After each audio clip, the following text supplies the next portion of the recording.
Hello, good morning guys. बच्चों, आज हम आप लोगों को कक्षा 10वीं का एक बहुत ही महत्वपूर्ण प्रमेय है, थेल्स प्रमेय, जो बताऊंगा। यहाँ ये क्वेश्चन एग्जाम में गारंटी है कि आता ही आता है, क्योंकि ये 5 नंबर दे के जाएगा, ठीक है। लेकिन थेल्स प्रमेय पढ़ने से पहले आपको कुछ बातें समझना बहुत ज़रूरी है, ताकि थेल्स प्रमेय को आप समझ सको, ठीक है। वो क्या है वो देखो। पहले हम जानते हैं कि समरूप आकृति और सर्वांगसम आकृति क्या होती है, ठीक है। देखो, समरूप आकृति में आपको क्या क्या ध्यान देना है। इसमें सिर्फ और सिर्फ शेप समान होना चाहिए, आकार समान होना चाहिए। मतलब त्रिभुजाकार बोला जा रहा है तो दूसरा भी त्रिभुजाकार होना चाहिए, ठीक है। बस इतना से काम चल जाएगा। लेकिन सर्वांगसम आकृति में आकार और अमाप दोनों समान होना चाहिए। अब यहाँ पे ये मतलब क्या है, आकार अमाप का क्या मतलब है। देखो, समरूप के लिए अगर ये समबाहु त्रिभुज है, ठीक है, और दूसरा भी समबाहु त्रिभुज है, चाहे वो छोटा हो, उससे कोई फर्क नहीं पड़ता। देखो, आप यहां पे क्या देख पा रहे हो, ये भी एक समबाहु त्रिभुज है, ठीक है, ये भी एक समबाहु त्रिभुज है। तो ये दोनों समरूप हो गया। लेकिन आप इसमें क्या फर्क देख रहे हो, देखो, फर्क ये देख रहे हो कि ये बड़ा है और ये क्या है, छोटा है। बस आकार समान है, लेकिन बड़ा छोटा से फर्क नहीं पड़ रहा है, आकार समान है, सिर्फ और सिर्फ आकार समान है। मान लो अगर मैं ये कह लूँ कि ये चलो 4 मीटर का, इसका सबका क्या है, इसका सारा साइड 4 मीटर का है और इसका सारा साइड क्या है, 2 मीटर का है। तो आपने क्या देखा, सिर्फ और सिर्फ आकार समान है। अगर ये समबाहु त्रिभुज है तो ये भी समबाहु त्रिभुज है, अर्थात आकार दोनों का समान है। या चलो एक और ले लेते हैं, ये वर्ग है, ठीक है, 4 मीटर का, और वर्ग की चारों भुजाएं क्या होती है, बराबर होती है, ठीक है। और एक और हमने वर्ग लिया, चलो इतना छोटा सा एक वर्ग लिया, और इसका चारों भुजा जो है वो 2 मीटर का है, ठीक है। तो आप क्या देख पा रहे हो, ये भी वर्गाकार है, ये भी वर्गाकार है, अर्थात आकार की बात कर रहे हैं। आकार दोनों का समान है, वर्गाकार तो वर्गाकार, वर्गाकार तो वर्गाकार, दोनों वर्गाकार है। आकार दोनों का समान है, लेकिन आमाप यानी साइज दोनों का अलग अलग है। ये 4 मीटर का इसका भुजा है, इसका भुजा जो है वो 2 मीटर का है। बात सीधी से समझ में आपको आ गई होगी। सिर्फ आकार समान है यहाँ पर, इसकी आमाप यानी साइज समान नहीं है। साइज समान होने का मतलब ये है कि अगर ये 4 मीटर का इसकी भुजा वाला ये वर्ग है, तो ये भी 4 मीटर की भुजा वाला वर्ग होना चाहिए था। अगर दोनों उतना बराबर होता तब हम बोलते कि ये सर्वांगसम है। लेकिन अभी सिर्फ और सिर्फ क्या बराबर हो रहा है, आकार। ये भी त्रिभुज है, त्रिभुजाकार है, ये भी त्रिभुजाकार है, ये भी वर्गाकार है, ये भी वर्गाकार है। तो ये दोनों, ये आकृति आपस में क्या होगी, समरूप हो गई, और ये भी आकृति आपस में क्या हो गई, समरूप, क्योंकि सिर्फ और सिर्फ क्या बराबर है, आकार बराबर है। अब मान लो हम तुमको क्या करते हैं, एक आदमी ऐसा है, ठीक है, दूसरा भी सेम टू सेम ऐसा है। मैंने उसी का याद, ये कह लो कि अभी जैसे कि आप लोग क्या पढ़ते हो, बात समझो, अपना फोटो देखते हो ना, जूम करते हो, तो एक छोटा सा आपका फिगर होता है, ठीक है, फिर उसको बड़ा सा कर सकते हो। तो आप क्या देखते हो, आप अपने फिगर को ना डिफरेंट शेप में दे सकते हो। तो ये सब समरूप होगा, क्योंकि रूप तो समान है, आपका रूप जो है वो समान है, लेकिन उसकी साइज समान नहीं है। तो समरूप का मतलब बस इतना है कि आकार समान हो जाए तो क्या है, समरूप है। लेकिन सर्वांगसम होने के लिए एक, इसमें सिर्फ एक कसौटी चाहिए था, लेकिन इसमें 2 शर्त हमें चाहिए। दोनों शर्त अगर लागू हो जाती है तब वो क्या होगी, आपकी सर्वांगसम होगी। समरूप में क्या बोला मैंने, सभी समबाहु त्रिभुज, सभी समबाहु त्रिभुज आपस में क्या हो जाएंगे, समरूप। चाहे उसका आकार ना बड़ा हो, ये साइज बड़ा हो या छोटा हो, उससे कोई फर्क नहीं पड़ता। इतना बड़ा भी ले लोगे तो भी वो क्या होगी, आपस में समरूप होगी। सभी वृत्त, अब ये मान लो 1 मीटर का, इसकी त्रिज्या 1 मीटर है, इसकी त्रिज्या 2 मीटर है। एक और इससे थोड़ा बड़ा बना लो, ठीक है, इसकी त्रिज्या जो है वो 3 मीटर है। सबकी त्रिज्या अलग अलग है, लेकिन ये सभी वृत्ताकार है, ठीक है, इसलिए ये क्या हो जाएगा, समरूप हो जाएगा। समरूप का मतलब ये होता है आकार समान होना चाहिए, वृत्ताकार वृत्ताकार वृत्ताकार, ये सब वृत्ताकार है, आकार समान है, लेकिन साइज देखो, ये छोटा है, ये उससे बड़ा है, उससे बड़ा है, तो यहाँ पे साइज से मतलब नहीं, समरूप होने के लिए हमें सिर्फ और सिर्फ आकार पे ध्यान देना है। ठीक है, वर्ग की बात कर लो। अभी वर्ग उदाहरण हमने समझाया है। ये वर्ग मान लो 4 मीटर के भुजा वाला है, ये जो है वो मान लो 2 मीटर के भुजा वाला है। एक छोटा और बना लो, ठीक है, ये जो है 1 मीटर भुजा वाला है। तो आप क्या देख रहे हो, सबका आकार समान है लेकिन साइज आमाप समान नहीं है। ये सब क्या हो गया, समरूप के लिए कसौटी होती है, सिर्फ और सिर्फ आकार बराबर हो गया तो समरूप होगा। लेकिन अब इधर आते हैं, ये सब समरूप नहीं, सर्वांगसम नहीं है, क्योंकि सर्वांगसम होने के लिए सबका रूप तो खैर समान है। इसका रूप समान है कि ये चलो ये भी समबाहु त्रिभुजाकार है, ये भी समबाहु त्रिभुजाकार है, लेकिन साइज भी समान होना चाहिए। यानी कि साइज समान होने का मतलब ये है कि अब हमें ऐसा एक त्रिभुज चाहिए, समबाहु त्रिभुज चाहिए, ठीक है, जो 4 मीटर वाला हो। ठीक, ऐसा। अब आपने क्या देखा, दोनों का ये साइज आकार भी समत्रिभुजाकार है और दोनों का साइज भी क्या है, सेम है। अगर इसको उठा के इस पे रख दोगे तो पूरे क्या कर लेगा, इसको ढक लेगा। सर्वांगसम का मतलब यही होता है। अब ये दोनों त्रिभुज क्या है, समरूप तो है, ये दोनों वर्ग जो है समरूप तो है लेकिन सर्वांगसम नहीं है। ठीक है, तो इसको सर्वांगसम, अगर मान लो हमने एक और वर्ग लिया यहाँ पे, ठीक है, और यह 4 मीटर वाला है, इसकी भुजा जो है 4 मीटर, तो अगर हम इसको फिगर 1 कह लें, इसको फिगर 2 कह लें और इसको फिगर क्या कह लें, 3 कह लें, तो फिगर 1 और फिगर 3 जो है आपस में क्या है, सर्वांगसम है। तो सर्वांगसम और समरूप आप समझ चुके होंगे। सर्वांगसम होने के लिए 2 शर्त लागू होना चाहिए, और समरूप होने के लिए सिर्फ आकार समान होना चाहिए। आकार समान हो जाएगा, सिर्फ और सिर्फ आकार समान होगा तो समरूप होगा ना, रूप समान हो जाएगा तो समरूप होगा। अब ज़रा सोचो, हमने ताजमहल का एक छोटा सा क्या ले लिया, मूर्ति ले लिया, मंदिर ले लिया, एक उसका बड़ा सा ले लिया, एक उसका बड़ा सा ले लिया, सबका क्या देख रहे हो, रूप तो समान है ना, रूप समान है, आकार समान है, लेकिन क्या उसका साइज समान है, छोटा छोटा बड़ा है ना, तो साइज समान नहीं है। तो वही बात, समरूप कहता है हम आकार समान होंगे लेकिन उसमें साइज की बात हम नहीं करेंगे। ठीक है, सर्वांगसम कहता है नहीं, सिर्फ आकार समान होने से हम सर्वांगसम नहीं होंगे, आकार के साथ साथ आमाप भी यानी साइज भी समान होना चाहिए, तब वो क्या होगा, सर्वांगसम होगा। आई होप आप ये समझ चुके होंगे। एक बात यहाँ से मैं क्लियर कर दूँ, देखो ये दोनों में ये शर्त यहाँ पे है, अर्थात समरूप सर्वांगसम आकृति समरूप तो है ही, लेकिन बस इसमें एक ही फर्क है कि ये क्या है, इसमें साइज भी समान हो जाता है। तो सभी सर्वांगसम आकृति समरूप होती है।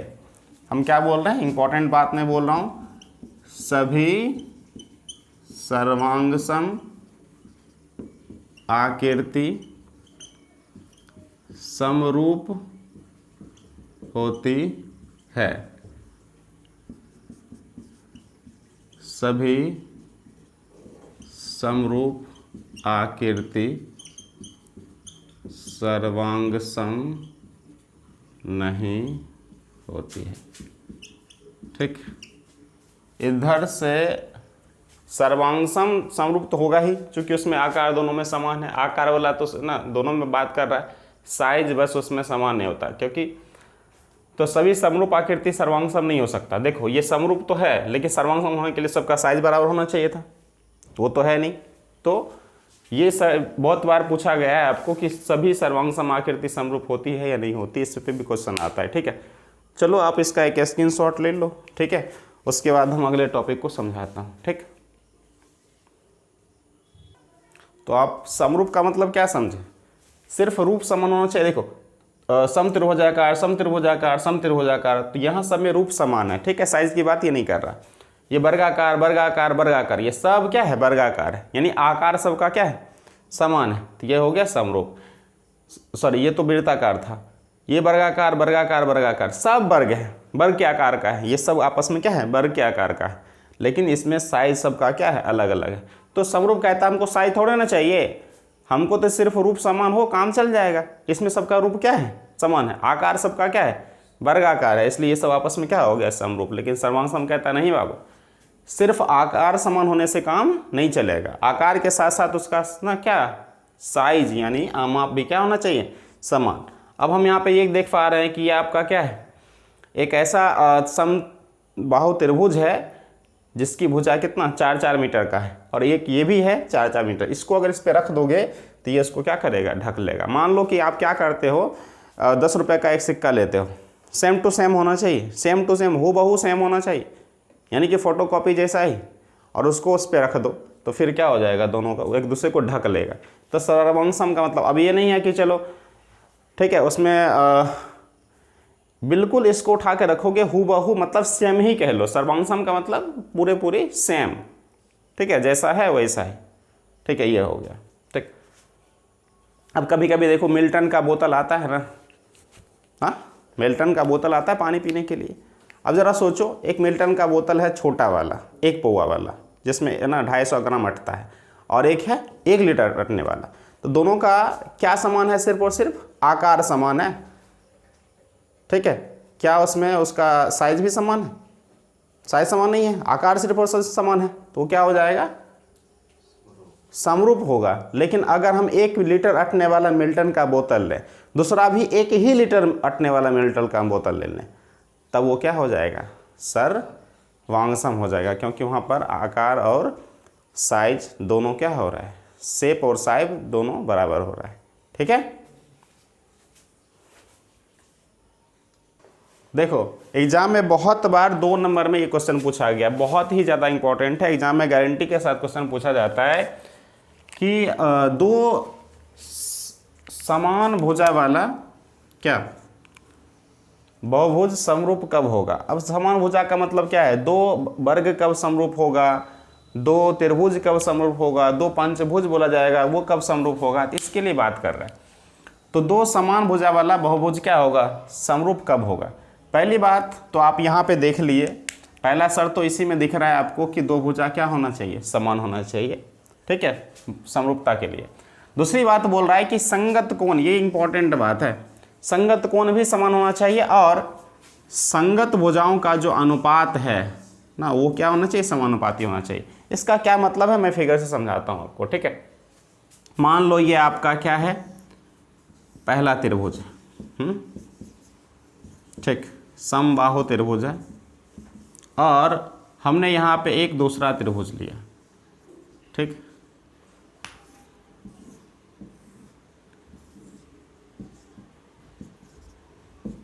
तो बच्चों बताओ यहाँ पे क्या दिख रहा है आपको, दोनों का रूप समान है, साइज समान की बात नहीं कर रहा ना, दोनों का शेप जो है ना वो सेम है, ये भी त्रिभुज है वो भी त्रिभुज है। लेकिन अब देखो ये जो कह रहा है उसकी बात, पहले बात तो पहला देखो, पहला शर्त क्या है कि भुजा समान होना चाहिए, 3 भुजा यहाँ भी है 3 भुजा यहाँ भी है, पहला शर्त लागू हुआ बिल्कुल। दूसरा देखो संगत कोण, संगत कोण की बात कर रहा है, ये अच्छी बात। देखो ये वाला कोण जो है वो चूंकि जानते हो तुम कि समबाहु त्रिभुज का प्रत्येक कोण कितना डिग्री का होता है, 60 डिग्री का होता है, तो ये भी 60 डिग्री और ये भी क्या हो गया 60 डिग्री, ठीक। यहाँ तो आप क्या देख रहे हो, मुझे यहाँ पे नामकरण कुछ और कर लेना चाहिए था, ठीक। चल तो पहला शर्त, पहला चीज तो देख रहे हो कि पहला शर्त ये वाला जो होल्ड कर रहा है, चलो भाई सब में भुजा समान होना चाहिए, भुजा तो समान है ही। दूसरी बात ये वाला जो है कंडीशन वो देखो, एंगल ए, क्या एंगल ए के बराबर है, संगत का मतलब ये वाला ऊपर वाला तो ऊपर वाला, एंगल ए एंगल पी के बराबर है कि नहीं है, बिल्कुल है, एंगल ए भी 60 डिग्री है, एंगल पी भी क्या है 60 डिग्री। दूसरी बात एंगल बी और एंगल क्यू ये भी इक्वल है, ठीक है, और एंगल सी बराबर एंगल आर ये भी बराबर है। तो तुमने क्या देखा, ये देखा कि चलो ऊपर वाला जो ये एंगल है, ये एंगल इस एंगल के क्या है बराबर है, इस साइड वाला एंगल इस साइड वाला एंगल के क्या है बराबर है, संगत की बात कर रहा है। अब ये ऊपर का है तो इस साइड वाला मत ले लेना, ठीक है, यहाँ ऊपर वाला ले रहे हो तो यहाँ भी क्या लेना ऊपर वाला, यहाँ वाला ऊपर वाला एंगल और यहाँ वाला ऊपर वाला एंगल क्या है आपस में बराबर है ना, संगत कोण की बात कर रहा है। ये इस टाइप इस साइड वाला है, ये भी ना, ये एंगल और ये एंगल आपस में क्या है बराबर है, संगत कोण बराबर है, और ये वाला इसके बराबर है। तो पहला शर्त कि सभी संगत कोण क्या होनी चाहिए बराबर, ये लागू हो गया। दूसरी देखो, संगत भुजा का अनुपात। संगत भुजा का अनुपात का मतलब क्या है? देखो ये बायां वाला उठा लो, इसका ये क्या है आपका ए बी, और इसका क्या है पी क्यू, ये अनुपात हो गया, ठीक है। फिर इसका ना इस साइड वाला ले लो, राइट साइड वाला, इसका क्या है ए सी है, और इसका राइट साइड क्या है पी आर, ये भी बराबर है। और इसका नीचे वाला लो बी सी, इसका भी नीचे वाला लो क्यू आर, ठीक है। तो दो शर्त हुआ, पहली बात कि संगत कोण आपस में बराबर होना चाहिए, और दूसरा संगत भुजा का अनुपात, मतलब इसका लेफ्ट वाला इसका लेफ्ट वाला का अनुपात, ठीक है। इसका नीचे वाला इसका नीचे वाला, इसका राइट साइड वाला इसका राइट साइड वाला। तो संगत भुजा का अनुपात देख रहे हो, अनुपात सब में मैंने क्या लिखा है, सबका अनुपात क्या लिखा, बराबर लिखा। तो ये दो शर्त है। दो बहुभुज, चाहे वो दो समरूप, दो क्या हो, दो त्रिभुज हो, जो दो चतुर्भुज हो, जो दो पंचभुज हो, आपस में समरूप तभी होगा जब उसमें पहली बात कि भुजा क्या होना चाहिए, बराबर होना चाहिए। दूसरी संगत कोण क्या होना चाहिए, बराबर होना चाहिए। और संगत भुजा का अनुपात क्या होना चाहिए, समान होना चाहिए। अब चलो हम ना इसमें कुछ ना वो चेंज करते हैं। मान लो ये समबाहु त्रिभुज नहीं है, कुछ और है, ठीक है। हम समबाहु की बात नहीं करते, बस हम विषमबाहु ले लेते हैं, मान लो, ठीक है। विषमबाहु में ले लेता हूँ, और ये 60 है, ये 60 मतलब अच्छा रहेगा, चलो ये 50 ले लो, और ये भी आपको कितना दिख रहा है 50। मान लो इसको हमने ले लिया 30, ठीक है, और ये भी ले लिया कितना 30, हाँ। और यहाँ पे हम कितना लेंगे 50 30 80 हो गया। ये कितना का होना चाहिए 100 डिग्री का होना चाहिए, चलो ठीक। अब तुम क्या देख पा रहे हो कि सर ऊपर वाला जो एंगल ए है वो एंगल पी के क्या है, बराबर है, बराबर है ना। चलो इस साइड वाला, इस साइड का एंगल इस साइड के एंगल के क्या है, बराबर, समान है। चलो ये भी हो गया। और ये वाला एंगल सी और एंगल आर आपस में क्या है, बराबर है। तो ये दोनों शर्त लागू हो गया। अब मैं क्या करता हूँ, चलो यहाँ पे ना लिख देता हूँ 60 डिग्री, तो 50 और 60 110 हो गया। अब ये कितना का होगा 70 का, और मैंने यहाँ पे लिख दिया 70 और यहाँ पे लिख दिया क्या 60। अब आप क्या देख रहे हो कि सर यहाँ पे इसका संगत कोण आपस में बराबर है, लेकिन यहाँ पे B का संगत कोण क्या है, Q है, जो बराबर नहीं है। तो ये क्या हो जाएगा, समरूप नहीं होगा। बात समझ रहे हो। हाँ, ये ऐसा होता कि B का संगत कोण यहाँ पे 60 डिग्री है और B का संगत कोण क्या है, Q, ये भी क्या होना चाहिए था 60 डिग्री, और C 70 डिग्री है, तो C का संगत कोण R है, ये भी कितना होना चाहिए 70 डिग्री होना चाहिए, ठीक है। तो मुझे लगता है आप समझ गए होंगे। दो बहुभुज समरूप तभी होगा, समान भुजा वाला बहुरूप, जब उनके क्या हो, संगत कोण आपस में बराबर हो और उनकी संगत भुजाएं समानुपाती हो। ये एग्जाम में गारंटी के साथ तुमको 2 नंबर में पूछ लिया जाएगा, इस बात का पूरा ख्याल रखना। इस बार आएगा ही आएगा, ठीक है। 2 नंबर आप क्वेश्चन में ही आएगा, ठीक है। इसका स्क्रीनशॉट ले लो। फिर मैं क्या करता हूँ, इसको आगे बढ़ाता हूँ, ठीक है। देखो ये 2 चतुर्भुज मैंने लिखा है, क्या ये समरूप है या नहीं है, समरूप होगा या नहीं होगा, हम इसकी क्या करेंगे, जांच करेंगे। देखो पहली बात, संगत कोण क्या होना चाहिए, समान होना चाहिए ना। संगत कोण देखो, कोण ए और कोण कौन सा P बराबर है, बिल्कुल बराबर है 50 डिग्री ना। ये इस साइड वाला एंगल ये और इस साइड वाला एंगल ये क्या है, आपस में बराबर है, हो गया, ठीक है। दूसरा आपका कोण कौन सा है, एंगल B और एंगल R, ये भी आपका क्या है, बराबर है। एंगल C और एंगल Q, ये आपका क्या है 105 डिग्री है, बराबर है। और एंगल D और एंगल S, ये आपस में क्या है, आपका बराबर है। तो पहला शर्त जो कहता था कि संगत कोण बराबर होना चाहिए, वो तो ना क्या हो गया, हमारा शर्त ना फुलफिल कर रहा है, ठीक। अब दूसरा शर्त जो है वो देखो, ये A क्या लिखा हुआ AB, और उधर का ले लो पी आर, ये ऊपर वाला तो ये भी ऊपर वाला, यही संगत होगा ना। तो पी आर देखो क्या लिखा हुआ है 2.4 बाय 4.8, इसको काटो तो कितना आया 1/2। ठीक है 2.4 का हम ना वो करेंगे तो ना 24 का दो गुना क्या होगा 48, 10 कट जाएगा। ठीक, फिर ले लो आप, अब ले लो इस साइड वाला, हाँ तो ये है ए सी, और इस साइड वाला ये ले लो पी क्यू। ए सी आपका लिखा हुआ है 2.1 cm और ये लिखा हुआ है 4.2 cm। देख लो 21 दूना 42 ना, ये आपका क्या हो जाएगा कट जाएगा, तो 1/2 आ गया ना। चलो इधर आ जाओ, अब इसका हम नीचे वाला पोर्शन लेते हैं, इसका ले लेते हैं सी डी। ठीक है, तो इसका हम क्या लें, आर एस लें क्या, आर एस ले लें, दिमाग काम कर रहा है। यहाँ नीचे वाला लिए तो यहाँ भी क्या लेना चाहिए, और हमने ऊपर वाला ले लिया, तुम कहता है जी क्या लेना चाहिए हमें, हाँ बिल्कुल क्यू एस। तो ये आपका क्या है 1.5 cm और ये वाला आपका क्या है 3 cm। काटो तो ये आपका 1/2 आएगा कि नहीं आएगा। ठीक, अब ये वाला आपका बच गया बी डी बट्टे क्या, बी डी के बट्टा हम क्या लेंगे आर एस। ठीक है, ये आपका 2.5 cm है और ये आपका 5 cm, तो 25 का 2 गुना 50 ना, ये काटोगे 2.5 का 2 गुना 5 तो होता है ना, तो 1/2 हो गया। तो अब क्या देख रहे हो, जितना भुजा इसका है सबका अनुपात 1/2 1/2 1/2 1/2 ही आ रहा है। तो संगत भुजा समानुपातिक में है कि नहीं है, संगत भुजा भी समानुपातिक है, तो ये दोनों शर्त लागू हो जाता है ना। दो बहुभुज, यहाँ पे दो बहुभुज त्रिभुज नहीं है, दो चतुर्भुज है। दो चतुर्भुज समरूप तब होगा जब उनके संगत कोण आपस में क्या होंगे बराबर, और संगत भुजा का अनुपात देख रहे हो क्या है समान। दोनों शर्त लागू हो गया, अर्थात ये दोनों आकृति ए बी सी डी और पी क्यू आर एस क्या है समरूप है।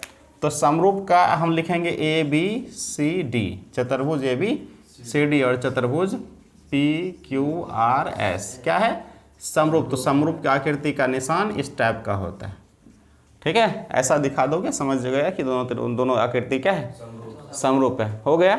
चलो ठीक, तो समरूप होने के लिए संगत कोण बराबर होना चाहिए और संगत भुजा का अनुपात बराबर होना चाहिए।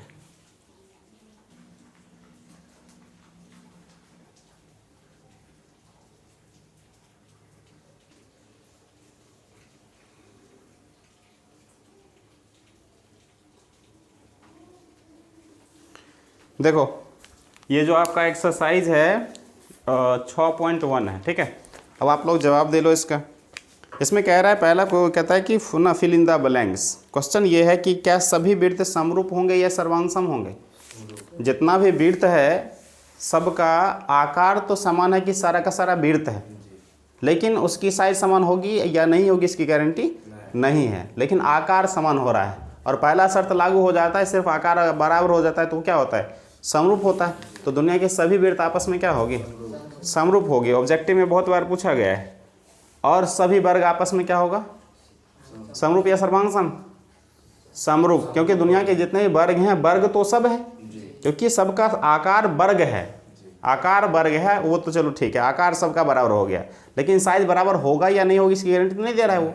ठीक है, तो दुनिया का सभी वर्ग आपस में क्या है समरूप तो है। सर्वांगसम होगा या नहीं होगा वो तो दो वर्ग दे देगा और कहेगा कि चलो भाई ना उसका आकार और आमाप दोनों साइज और शेप दोनों बराबर दे देगा, तब कहेंगे कि भाई ये सर्वांगसम है। लेकिन इतना तो पता है दुनिया के जितना भी वर्ग है वो क्या होगा समरूप हो जाएगा। अब बोला वो कौन सा दो त्रिभुज है, या वो दुनिया का कौन सा त्रिभुज है जो हमेशा समरूप होता है। समबाहु त्रिभुज, कौन सा समबाहु त्रिभुज। अब कहोगे ऐसा क्यों, समबाहु त्रिभुज में संगत भुजा बराबर होने के पूरे चांसेज है, संगत कोण बराबर होने का पूरा चांस है, क्योंकि उसमें सारा का सारा कोण तो 60 डिग्री का होगा। ठीक है, तो संगत ना सभी समबाहु त्रिभुज क्या हो जाएंगे समरूप हो जाएंगे। ठीक, आगे बोला अब इंपॉर्टेंट बात, दूसरा शब्द जो मैंने अभी पढ़ाया था, शब्द जो पढ़ाया था वही कह रहा है बताओ भुजाओं की संख्या समान होने वाला बहुभुज समरूप होगा यदि, पहला शर्त बोल रहा है, उनके संगत कोण डैश हो। उसके संगत कोण क्या हो, बराबर होना चाहिए ना, डैश का फुल भरो क्या होना चाहिए, संगत कोण बराबर हो। दूसरा बोला, दूसरा शर्त कहता है उनकी संगत भुजाएं डैश होती है, समानुपाती। कोण क्या होगा, बराबर, और भुजा क्या होगा, समानुपाती। ठीक है, इस तरह से था। अब कहता है समरूप आकृति का क्या करें, आप उदाहरण दीजिए, सर्वांगसम और ऐसा दीजिए जो ना समरूप तो है, ऐसी आकृतियां जो समरूप नहीं है। ठीक है, तो ये सब तो चलो कर लोगे, चूँकि चैप्टर को हमें ना जल्दी से ख़त्म करना है, तो मैंने इसका कुछ इंपॉर्टेंट क्वेश्चन करवा दिया। अब हम पहुँचेंगे थेल्स प्रमेय पे। ठीक है, किस पे पहुँचेंगे, थेल्स प्रमेय। ठीक, थेल्स प्रमेय काफ़ी इंपॉर्टेंट है।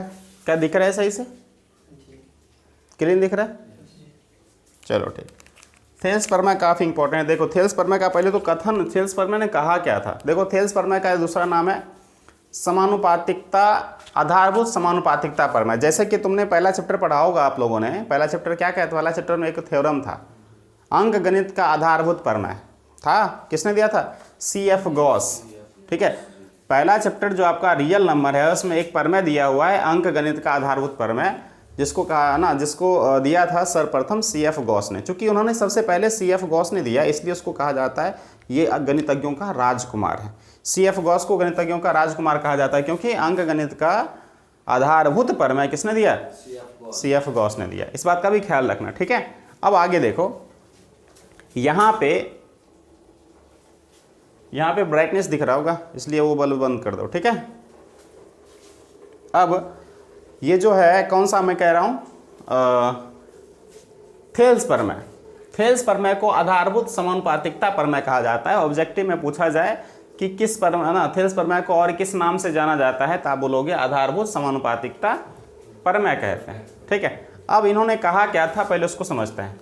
इन्होंने कहा कि अगर दो त्रिभुज है, ठीक है, दो त्रिभुज, एक त्रिभुज है, सॉरी, उन्होंने कहा कि चलो एक त्रिभुज ले लो आप, हमें एक थ्योरी है, अच्छा से इसको क्या करना है, समझना है, प्रूव करना है। चलो यहाँ पे ध्यान दो, थोड़ा बड़ा बना लेते हैं ताकि समझने में कोई दिक्कत ना हो, दिखने में भी कोई दिक्कत ना हो। चलो ये त्रिभुज है, पहली बात उन्होंने त्रिभुज के बारे में कहा, एक बार जान लो किसके बारे में कहा था उन्होंने, थेल्स प्रमेय किससे रिलेटेड है, त्रिभुज से। ठीक है, हो सकता है ऑब्जेक्टिव में पूछ ले कि थेल्स प्रमेय संबंधित है त्रिभुज से, वृत्त से, है ना, चतुर्भुज से, इनमें से कोई नहीं, या इनमें से सभी। तुमको लगेगा ऐसा नहीं है, थेल्स प्रमेय किसके संबंधित है, त्रिभुज से संबंधित है। ठीक है, अब इन्होंने कहा कि किसी भी त्रिभुज में आप क्या करो, किसी एक भुजा के समांतर, ध्यान दो, किसी एक भुजा के समांतर बोला।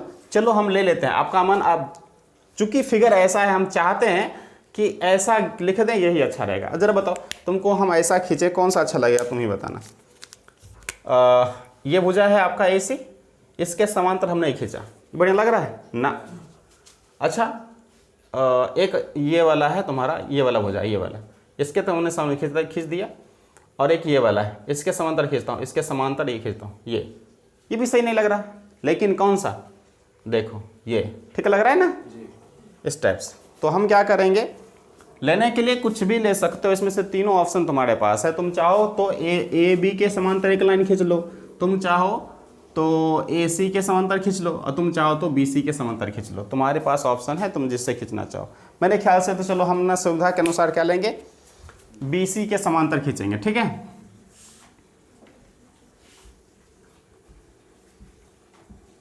चलो हमने क्या किया, एक भुजा खींचा, एक ना रेखा खींचा, रेखा कह लो, भुजा तो नहीं कहेंगे, एक रेखा खींचा। रेखा का कोई एंड पॉइंट नहीं होता है, रेखा को हम अपरिमित रूप से क्या कर सकते हैं, बढ़ा सकते हैं, रेखा का कोई अंत बिंदु नहीं होता है। यहाँ पे बोला एक रेखा खींच लीजिए, क्या करें, त्रिभुज की किसी एक भुजा के समांतर एक रेखा खींचना है।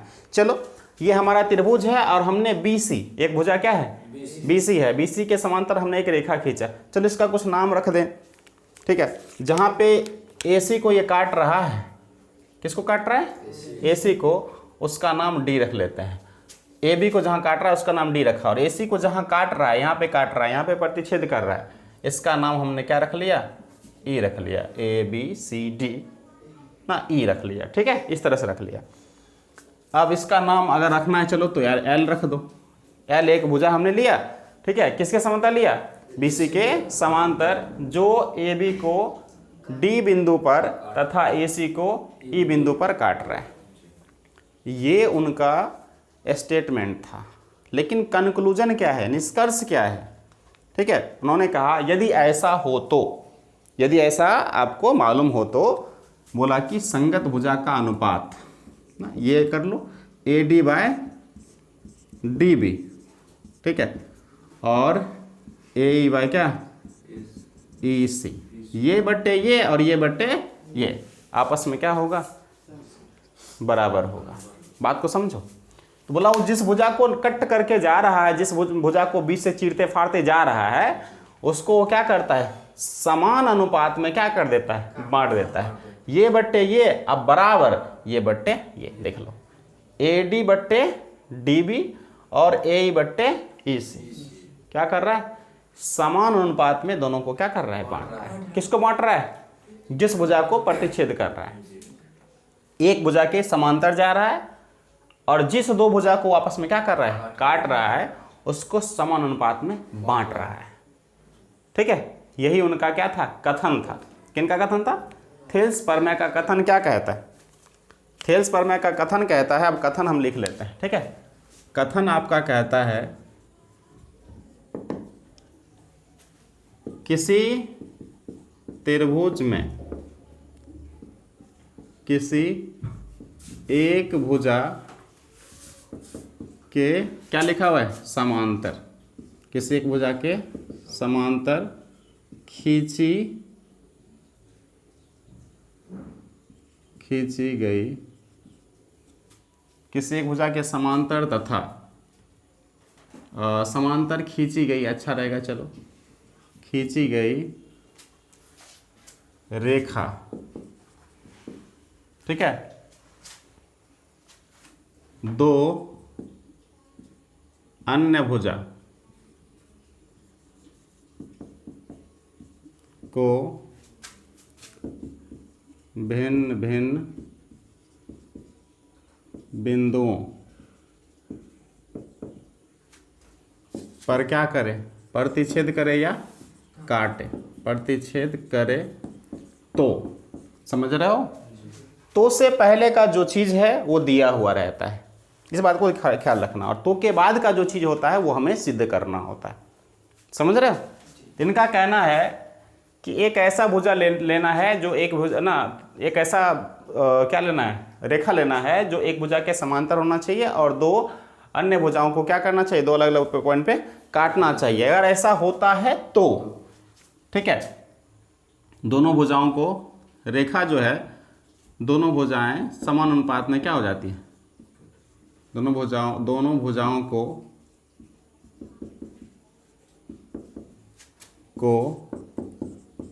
समान अनुपात में बांटती है। हो सकता है लैंग्वेज लिखने में थोड़ा मिस्टेक हो सकता है, लेकिन मूल बातें वही कह रहा है। मूल बातें में क्या समझना है, किसी त्रिभुज में एक भुजा के समांतर खींची गई रेखा अन्य ना बिंदुओं को, अन्य भुजाओं को दो भिन्न भिन्न बिंदु में क्या करे, प्रतिच्छेद करे तो दोनों भुजाएं समान अनुपात में क्या होती है ना, बढ़ जाती है या बांट देती है, ठीक है। यही इसका क्या था, लैंग्वेज था, ठीक है। कभी कभी परीक्षा में ना कथन भी पूछ लेता है, इसलिए मैंने कथन पे थोड़ा जोर दिया, ठीक है। अब हम आ जाते हैं अपने काम पे। अब देखो आपको जो दिया हुआ है आप लिखोगे, क्या दिया हुआ है वो देखो। क्या दिया हुआ था, त्रिभुज एबीसी में किसी भी थ्योरम को प्रूव करने का 3 प्रोसेस होता है। पहले लिखेंगे क्या दिया हुआ है, ठीक है, फिर लिखेंगे हमें क्या सिद्ध करना है, और फिर लिखेंगे बनावट, अगर बनावट की ज़रूरत है तो, और लास्ट में देंगे सबूत। बात को समझो। पहले हम क्या लिखते हैं, दिया है, फिर क्या लिखते हैं, हमें क्या सिद्ध करना है, हमें जो सिद्ध करना है वो लिखोगे, ठीक। उसके बाद दोगे, अगर बनावट की जरूरत पड़ी तो बनावट देंगे, ठीक है, और बाद में लिखेंगे सबूत, प्रमाण ना। 4 स्टेप में किसी भी थ्योरम को क्या किया जाता है, प्रूव किया जाता है, सिद्ध किया जाता है। तो पहले आपको क्या दिया हुआ है बता देना कि क्या हमें दिया हुआ है, फिर आप ये लिख दोगे आपको क्या सिद्ध करना है। फिर अगर बनावट की जरूरत पड़ी, अच्छा बनावट की जरूरत पड़ी ना, जरूरत पड़ी का क्या मतलब है, इस बात को समझो। अच्छा एक बार बताओ, जब एक मिस्त्री घर जोड़ने वाला मिस्त्री जो होता है, दीवार जोड़ने वाला मिस्त्री, और जब नीचे से दीवार को जोड़ रहा होता है तो क्या उसको बहारा बांधने की जरूरत पड़ती है? नहीं। लेकिन जब ऊपर ना उसके पहुंच से ऊपर हो जाता है तो क्या करता है? बहारा बांधता है। बहारा को समझ लो बनावट। तो बताओ हर जगह बनावट की जरूरत पड़ेगी? नहीं। हर जगह पड़ेगी क्या? हर जगह मिस्त्री को बहारे की जरूरत पड़ती है क्या? नहीं। तो जहाँ पे जरूरत पड़ेगी वहाँ पे हम लेंगे, और जहाँ पे नहीं पड़ेगी वहाँ पे नहीं लेंगे। इसका मतलब यह है कि ये तीनों पोर्शन बनावट को छोड़ के ये ना गारंटी है कि हर थ्योरम में हमें यूज करना है। बनावट किसी में हो भी सकता है, किसी में नहीं भी हो सकता है। ठीक है, ये बात है। तो ये 4 स्टेप है जिसकी सहायता से हम क्या करेंगे, किसी भी थ्योरम को प्रूव करते हैं। ठीक, अब आपको क्या दिया हुआ है उसकी बात करो। देखो हम पहले लिखेंगे दिया है ABCD त्रिभुज, तो तुमको दिया हुआ था पहले। त्रिभुज ABCD में क्या किया गया है, BC समांतर D, हाँ BC समांतर D रेखा खींची गई है ना।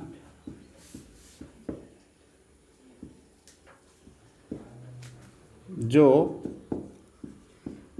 AB तथा AC को क्रमशः लिखना जरूरी इसलिए हो जाता है क्योंकि AC को D पर और AB को D पर और AC को E बिंदु पर काटती है। D तथा E बिंदु पर क्या करती है? काटती है या प्रतिच्छेद करती है, जो लिखना चाहो कोई दिक्कत नहीं, इतना ही दिया हुआ है। चलो अब यहाँ पे देखो मैंने क्या लिखा, जो वही बात लिखा जिसमें था। BC एक आपका ABC एक आपका त्रिभुज है। BC के समांतर आपने क्या खींचा है? एक रेखा खींचा है। कौन सा रेखा खींचा है? D रेखा खींचा है। और ये जो रेखा है आपको AB और AC को क्रमशः का मतलब AB को D वाला ना, क्रमशः का मतलब होता है शुरू वाला का शुरू वाला, बाद वाला का। AB को किस बिंदु पे? D पे। AC को किस बिंदु पे? E पर काटती है। ये हमने लिख दिया। ठीक है, क्रमशः को इंग्लिश में रिस्पेक्टिवली कहते हैं। बहुत बार चूंकि इंग्लिश मीडियम में जब स्विच करोगे 10वीं के बाद बहुत सारे बच्चे चाहते हैं कि हम इंग्लिश मीडियम में पढ़ें, चीज़ों को धीरे धीरे हम इंग्लिश ना मीडियम को एक्सेप्ट करें, तो वहाँ पे इसकी ज़रूरत पड़ेगी। ठीक है, इसलिए इन सारे बातों को ध्यान देना। अब बताओ क्या दिया हुआ, ये तो हो गया। अब क्या क्या करना है, हमें सिद्ध करना है।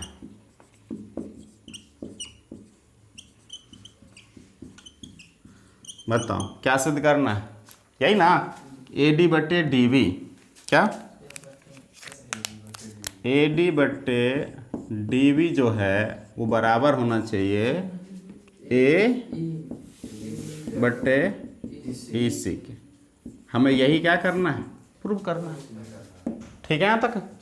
चलो अब बनावट अगर ज़रूरत पड़ती है तो बनावट लेंगे, और यहाँ तो पक्की बनावट की ज़रूरत पड़ती है। ठीक है, बनावट की ज़रूरत पड़ रही है हमें, तो हम बनावट में क्या करते हैं, ध्यान दो।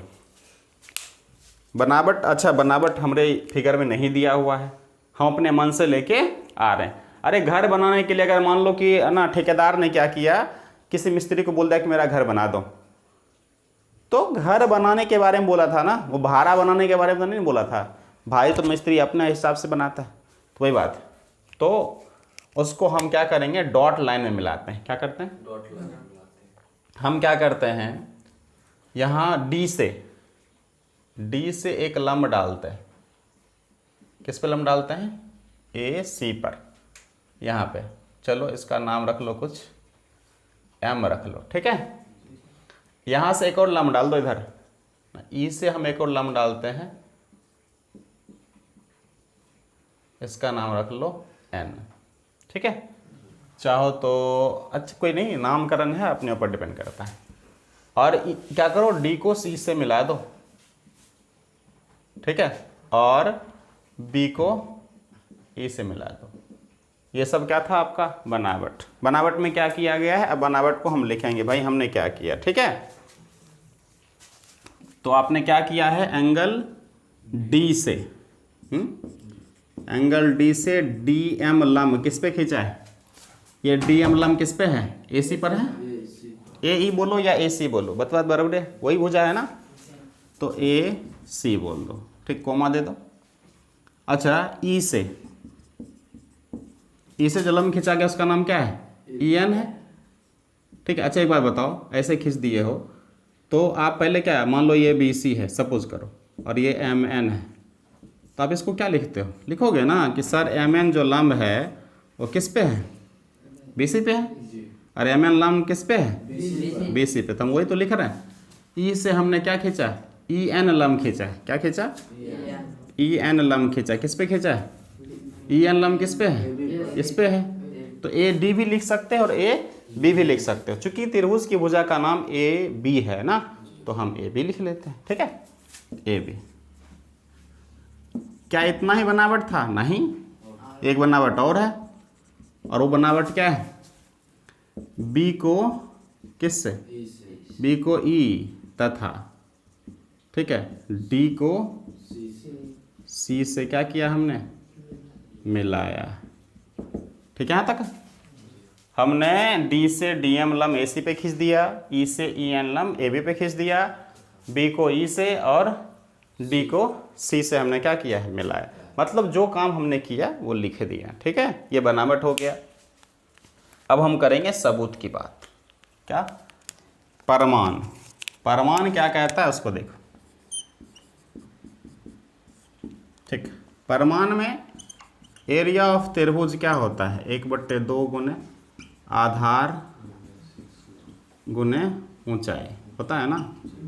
परमान यही है, मतलब सूत्र हम लिख रहे हैं परमान में, ठीक है। त्रिभुज के क्षेत्रफल का सूत्र क्या होता है? 1/2 गुने आधार गुने ऊंचाई, ठीक। अच्छा एक बात बताओ तुम लोग, मैं ना इस तरह का एक त्रिभुज बना दिया आपको, ए बी सी, और यहाँ पे पी लिख दिया, कुछ भी लिख दिया, ऐसा कर दिया, समझ ले। तो हम इसका चाहते हैं एरिया निकालना, एरिया ऑफ त्रिभुज ए बी सी। बताओ क्या लिखोगे? 1/2 गुने आधार कौन है इसमें? आधार कौन सा होगा? आधार वो होता है जिस पे लंब डला होता है ना। आधार किस लंब किस पे है? बी सी पे है रे। आधार क्या हो जाएगा? B C. और लंब कौन सा है तुम्हारा? A B. क्या हम यहाँ पर ए सी लिख सकते हैं? आधार ए सी हो सकता है? नहीं होगा। अरे भाई आधार वही होता है जिस पे लंब डला होता है, और आधार ये लंब जो है, लंब हमारा ए पी है, वो किस पे डला हुआ है? बी सी पे। तो हम यहाँ पे ए सी थोड़े लिख सकते हैं, हमको बी सी लिखना पड़ेगा, ठीक है, बात समझ रहे हो? इसलिए मैं यही समझा रहा था, जिस पे लंब डला होता है वो हमारा आधार होता है, ठीक है। लंब तो खैर लंब है ही, कोई दिक्कत नहीं, ये बात ना दिमाग में रखोगे क्योंकि इसी का हम अभी यूज़ करेंगे।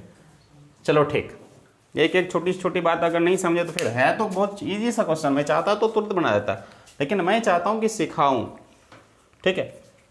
चलो अब क्या करो, इसका ना मैं 2 फिगर है ना, अलग अलग फिगर को ना एकदम बंटवारा कर देता हूँ, तब समझो। चलो ऊपर में अभी त्रिभुज, ऊपर में कौन सा त्रिभुज दिख रहा है तुम्हें?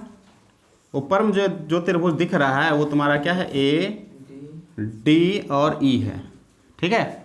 और नीचे में एक और इस भुजा के साथ जो त्रिभुज बन रहा है, इस भुजा के साथ, ठीक है, हम उसकी बात करते हैं, ठीक है। इस भुजा के साथ बन रहा है तुम्हारा, ठीक है, बस हो गया। ये पहला फिगर है, ठीक है, और पहला फिगर से हम पहला काम करेंगे, ठीक है।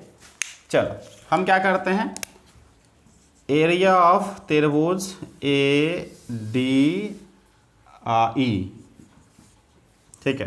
अब बटाम कर लेते हैं एरिया ऑफ त्रिभुज D B E, D B E. क्या समझा? ध्यान दो, मैंने ये वाला ऊपर वाला और ये वाला ना, इस साइड, इस त्रिभुज, मतलब अभी हम इस साइड की बात कर रहे हैं, इस साइड की, ठीक है। इस साइड के साथ जो त्रिभुज बन रहा है हम उसकी बात कर रहे हैं, यानी कि ए बी भुजा के साथ जो बन रहा है त्रिभुज, हम उसकी बात कर रहे हैं।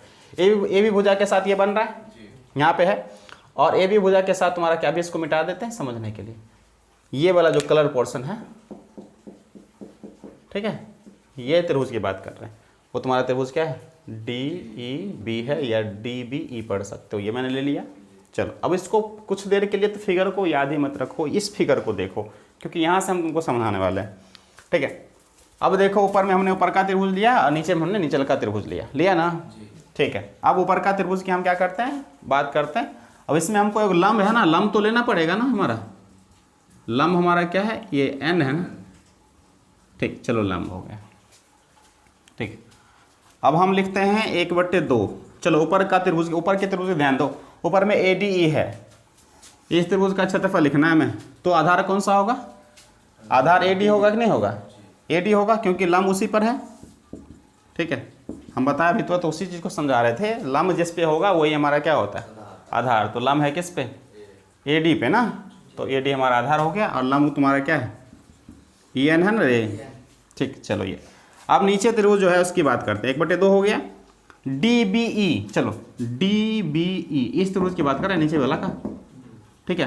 तो नीचे वाले में आधार क्या लिखेंगे, आधार यही होगा, क्योंकि लंब किस पे डला हुआ है, AD पे ना, और AD आगे बढ़ गया तो क्या बना है, AB बना है ना, तो वही है उसका ना। अब कहो अब ऐसा क्यों, देखो मान लो सपोज करो मैं तुमको एक बात समझाना चाहता हूँ, ये ना एक ऐसा त्रिभुज है तुम्हारे पास ऐसा, ठीक, और यहाँ पे क्या डला हुआ है, लंब डला हुआ है, और यहाँ पे मान लो थीटा है, ठीक, ऐसा है, और एक और त्रिभुज बना दिया ऐसा। तो बताओ ये जो तुम्हारा बड़ा वाला त्रिभुज था उसके लिए भी लंब यही होगा, और अगर मैं इसको मिटा दूं बाबू इसको, अब तुम्हें एक और त्रिभुज दिख रहा है, इसके लिए भी लंब क्या होगा, वही होगा, लंब तो चेंज नहीं होगा ना, लंब यही रह गया। तो यही मैं बात कर रहा हूँ, लंब मतलब एक ना 90 डिग्री पे खड़ा हुआ भुजा, वो लंब होता है, ठीक है। तो यहाँ पे लंब चेंज होने वाला नहीं है, लंब क्या चेंज होगा, नहीं। और एक तरह से कहो तो आधार भी चेंज नहीं हो रहा है, ठीक है, क्योंकि आधार अभी अब की बार आधार तुम्हारा क्या है, DB है, इसी भुजा में लगा हुआ है ना, DB AD में ही लगा हुआ है ना। तो हम यहाँ पे भुजा क्या लिखेंगे, नीचे वाले ना, नीचे वाले में हमारा क्या है, DB है, तो हमने लिख दिया DB। और लंब मैंने बोला बदलता तो है नहीं ना, दोनों त्रिभुज के लिए लंब क्या होगा, समान होगा, तो वो क्या हो गया, EN। अब चलो जो कटेगा ना उसको काट दो, देखो हाफ हाफ कैंसिल हो गया, EN कैंसिल हो गया, तो बच क्या गया, AD/DB। इसको क्या करो, समीकरण फर्स्ट लिख के छोड़ दो, यहाँ तक कोई दिक्कत है, चलो ठीक। अब क्या करो पुनः, अब ना उस साइड की बात करेंगे, अभी हमने AB साइड वाला लिया था ना, अब हम क्या लेंगे, AC साइड वाला लेंगे, ठीक है। AC साइड में हम देखते हैं कौन सा फिगर हमारे पास है, चलो AC बना लो। ये तुम्हारा क्या है, A है, और ये क्या है, C है। यहाँ पे एक त्रिभुज बन रहा है, ठीक है, इसका नाम आपका D है, और इसका नाम क्या है, E है, और एक त्रिभुज जो बन रहा है वो इस तरह का है कि नहीं है। हमने इस बार क्या लिया था, पिछले बार लिया था इधर साइड वाला, अब की बार क्या ले रहा हूँ, AC के साथ जो दो त्रिभुज बन रहा है ना उसकी बात करेंगे। AC के साथ ऊपर में एक ये बन रहा था और एक ये वाला बन रहा है, ठीक है। तो ये वाला तुम्हारा है, अब की बार थोड़ा मैं ये ना मिटा के ऐसा कर देता हूँ, ठीक है। अब इसमें एक लंब है ना तुम्हारे पास, हाँ लंब है, और लंब अब की बार क्या है, ये M है, ठीक, ये रहा। अब इसकी बात करते हैं, कुछ नहीं सिंपल है, जिस तरह पिछले बार उसमें किया था इसमें करोगे बात खत्म। चलो एरिया निकालो, ऊपर का बटे निचल का, ऊपर वाले का एरिया ऑफ त्रिभुज क्या है, ऊपर में तुम्हारा त्रिभुज ADE, अब बटा में एरिया कौन सा है, फिर ADE है, अरे DEC है या DCE है, निचल का त्रिभुज की बात करें ना, नीचे में क्या बन रहा है, DCE बन रहा है, निचल का त्रिभुज बात लगे ना। ये फिगर तुम्हारा फर्स्ट था, ये फिगर तुम्हारा क्या है, ठीक है, सेकंड। तो हम क्या करें, नीचे वाले का नाम क्या है, DCE ले लो या DEC ले लो, उससे कोई फर्क नहीं पड़ेगा, ठीक है, ऐसा हो गया। अब चलो ऊपर में हम क्या लिखेंगे, 1/2, ठीक है। अब बताओ इस त्रिभुज का आधार कौन सा है, मैंने बताया जिस पे शीर्ष लंब होता है वही आधार होता है, तो AE होगा ना, ऊपर का त्रिभुज की बात कर रहा हूँ ना मैं, उसमें क्या है, AE है, ठीक। और लंब क्या है, DM है ना, लंब क्या है, DM। चलो नीचे वाले के त्रिभुज की बात कर रहा हूँ, 1/2 तो सूत्र में होता है त्रिभुज के क्षेत्रफल का। और DCE ना, DCE की बात करो। मैंने बताया आधार कौन सा होगा इसमें, इसके पास 3 भुजा है, एक ये भुजा है, एक ये भुजा है, एक ये भुजा है ना, 3 भुजा है। तो आधार कौन सा लेंगे हम, चूंकि यही लेंगे ना, इस पर ये है तो ये EC लेंगे। हमने क्या लिखा, EC। चलो लंब कौन सा है, मैंने बताया लंब तो बदलता है नहीं ना, लंब वही होगा DM, ऊपर वाले का जो है वही नीचे वाले का है। ठीक है, इस तरह से कर दिया। बताओ क्या क्या कट जाएगा, हाफ हाफ कट जाएगा, DM कट जाएगा, बच गया आपके पास AE बट्टा में EC। इसको क्या करो, इक्वेशन सेकंड मान लो। यहाँ तक ठीक है। चलो एक लास्ट फिगर और समझना है, उसके बाद हमारा थ्योरम क्या हो जाएगा, कंप्लीट हो जाएगा। लास्ट फिगर कहता है, नीचे वाले फिगर की बात कर रहा है। लास्ट फिगर आपके नीचे वाला फिगर है, ये देखो नीचे चतुर्भुज दिख रहा है एक, ठीक, उसको ले लो। ले लो D क्या है, ऐसा है, ऐसा है ना, क्या लिखा हुआ है, DEBC, ये चतुर्भुज है। अच्छा इस चतुर्भुज में ना 2 क्या है आपके पास, त्रिभुज है ना, ये मिला हुआ है। चलो अब इतना पे ही हम काम चला लेंगे। अब 9th का एक थ्योरम है, पहले उस बात को ध्यान दो। 9th का एक थ्योरम क्या कहता था, देखो 9th का थ्योरम कहता है कि ये आपको एक समांतर रेखा दिख रहा है, अगर इसके बीच देखो ये एक त्रिभुज है, ठीक है, ऐसा फिगर दिख रहा है, ये एक त्रिभुज है, और एक हमने और त्रिभुज लिया ऐसा, और इसको क्या किया, इसी पे गिराया। यहाँ पे तुम्हें 2 त्रिभुज दिख रहा है, दोनों का आधार क्या है, समान है। देख लो, इसको मान लो A, इसको मान लो B, इसको मान लो C, और इसको मान लो D। तो तुम क्या देख रहे हो कि अब एक त्रिभुज का नाम है, त्रिभुज क्या है,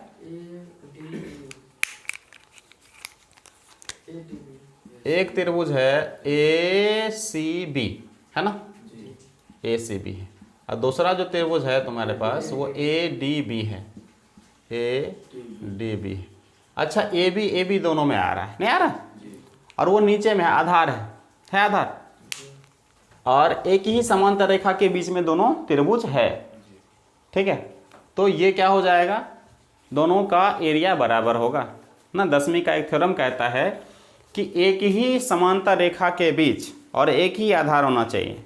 ठीक है, अगर एक ही आधार वाला और एक ही समांतर रेखा के बीच 2 त्रिभुज आ जाए तो दोनों का क्षेत्रफल क्या होता है, बराबर होता है। ये वहाँ का एक थ्योरम है जिसका हम यहाँ पे क्या करेंगे, यूज कर लेंगे। ठीक है, इस शर्त को देखेंगे लागू करता है कि नहीं करता है।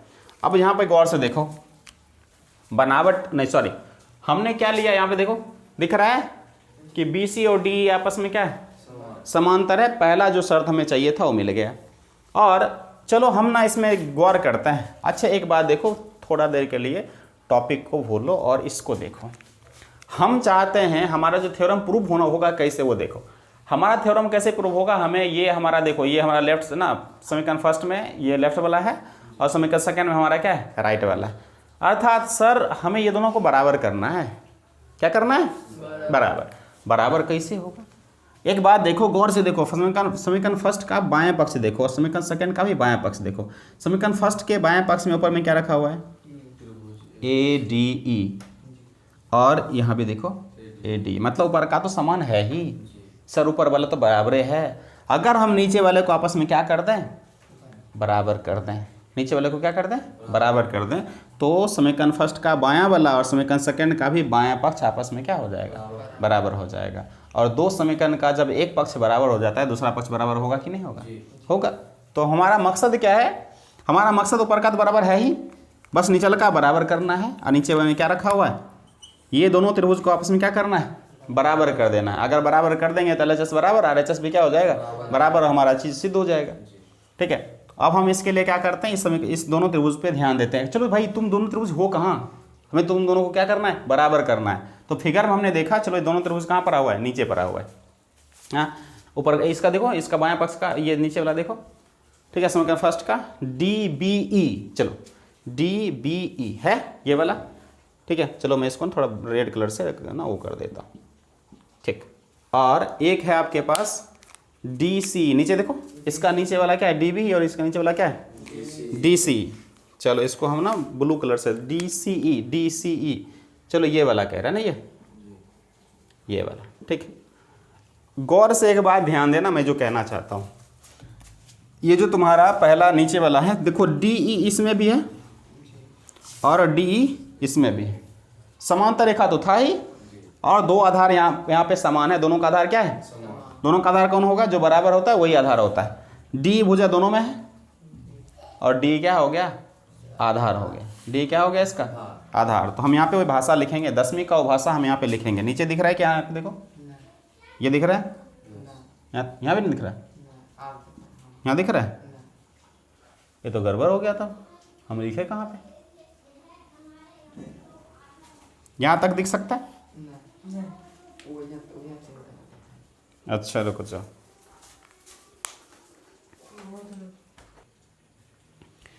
तो देखो बहुत लंबा वीडियो भी बन चुका है, थोड़ा हम ना जल्दी से इस टॉपिक को कंप्लीट करें, ठीक। अब नीचे क्या हम क्या लिखेंगे, त्रिभुज, और वो अब लिख लो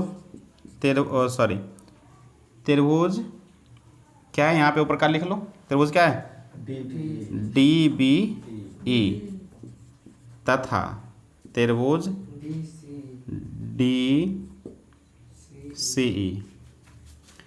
एक ही समांतर रेखाएं, क्या है BC समांतर D ना, तथा एक ही आधार, एक ही समांतर रेखा D के, D एक ही समांतर रेखा क्या है BC समांतर D के क्या है बीच, तथा एक ही आधार, आधार कौन सा है D ना, D पर क्या स्थित है, ठीक है। ये हमें भाषा लिखना था। अतः क्या हो जाएगा, 9th के हिसाब से एरिया ऑफ त्रिभुज क्या है, ऊपर में लिख लो DBE बराबर एरिया ऑफ, बिल्कुल सही,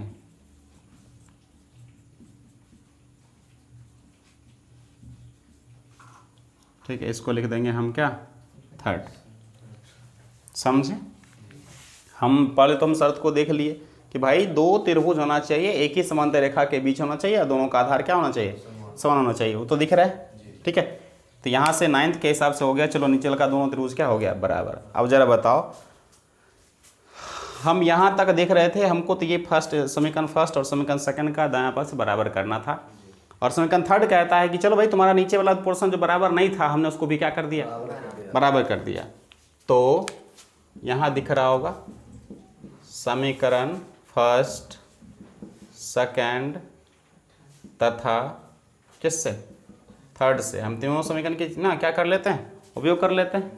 तीनों समीकरण तो यही कह रहा है कि भाई चलो आपका जो बराबर होना था वो तो हो चुका है, AD बट्टे DB बराबर AE बट्टे EC PROVET रूट हो चुका, समझे।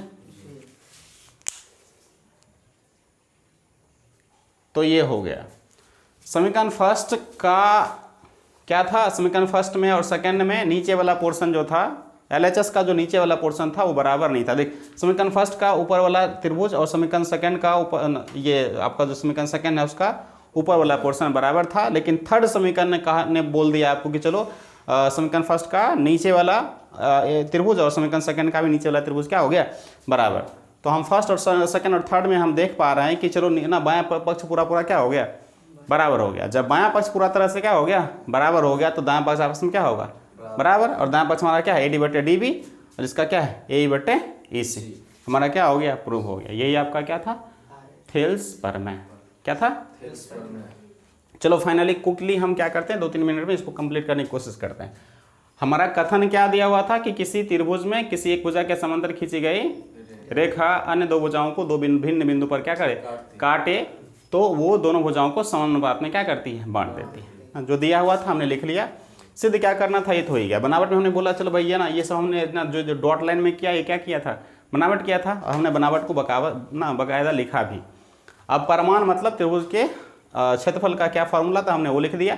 फिर हमने क्या किया, वो तो आपको यहाँ से दिख ही रहा है ना, हमने क्या किया अब देखो ऐसे समझना तुम्हें मुश्किल होता, लेकिन हमने तो इतना फिगर को क्या किया 3 कैटेगरी में बांट दिया और तीनों हमने क्या क्या काम किया तुम्हें दिख रहा है। ठीक है, तो इस तरह से हमने इस थ्योरम को क्या किया, प्रूव कर लिया। आई होप आप समझ चुके होंगे। कल जब भी क्लास लेने आओगे तुम, ठीक है, इस थ्योरम को क्या करोगे, अच्छे से प्रूव करके आओगे। ठीक है, अब हम क्या करेंगे, अब इसका विलोम कल प्रूव करेंगे। ठीक है, थेल्स प्रमेय का विलोम देखेंगे। और देखो त्रिभुज में 6 प्रमेय ऐसा है जो काफ़ी ज़्यादा इंपॉर्टेंट है। एक है आपका थेल्स प्रमेय, उसका विलोम। ठीक है, दूसरा वाला है पाइथागोरस प्रमेय, उसका विलोम। और तीसरा कहता है कि दो समरूप त्रिभुज का, ठीक है, एरिया का अनुपात अगर बराबर है तो उसके भुजा का वर्ग का अनुपात भी आपस में बराबर होता है। ये चीज़ हम देख लेंगे। 6 फॉर्मूला ऐसा है, अगर वो कर लोगे ना तो त्रिभुज में सिद्ध करने वाला लफड़ा ही खत्म हो जाएगा, उसमें से कोई दिक्कत ही नहीं होगा। ठीक है, तो हम कल देखेंगे थेल्स प्रमेय का विलोम। आप इसका स्क्रीनशॉट ले लो। और हाँ, अगर बच्चों हमने इसको चाहता तो थोड़ा शॉर्ट में निकाल सकता था, लेकिन मैं नहीं चाहता कि शॉर्टकट रास्ता अपनाओ। मैं चाहता हूँ कि आप लोग अच्छे से चीज़ों को समझो, ताकि भविष्य में कभी भी आपको बनाने की जरूरत पड़ जाए तो आप बना सको। ऐसा नहीं कि चलो 5 मिनट के लिए, 10 मिनट के लिए, 1 महीने के लिए हमने आपको दिमाग में ठूस दिया, ऐसा नहीं करना है मुझे। मैं समझा के कॉन्सेप्ट देना चाहता हूँ। ठीक है, यदि आपको हमारा वीडियो अच्छा लगता है तो वीडियो को लाइक करें, चैनल को सब्सक्राइब करें। हाँ, और अगर आपको लगता है कि ये वीडियो आपके लिए हेल्पफुल है, आपको समझ में आ रही है अच्छे से, तो अपने दोस्तों के साथ आप क्या करें, इसे शेयर करें, फॉरवर्ड करें और अपनी तैयारी अच्छे से करते रहें। ठीक है, थैंक यू फॉर वॉचिंग। मिलते हैं अगले वीडियो में बच्चों। तब तक अपना ख्याल रखें, अपनों का ख्याल रखें, स्वस्थ रहें। ठीक है, बाय बाय।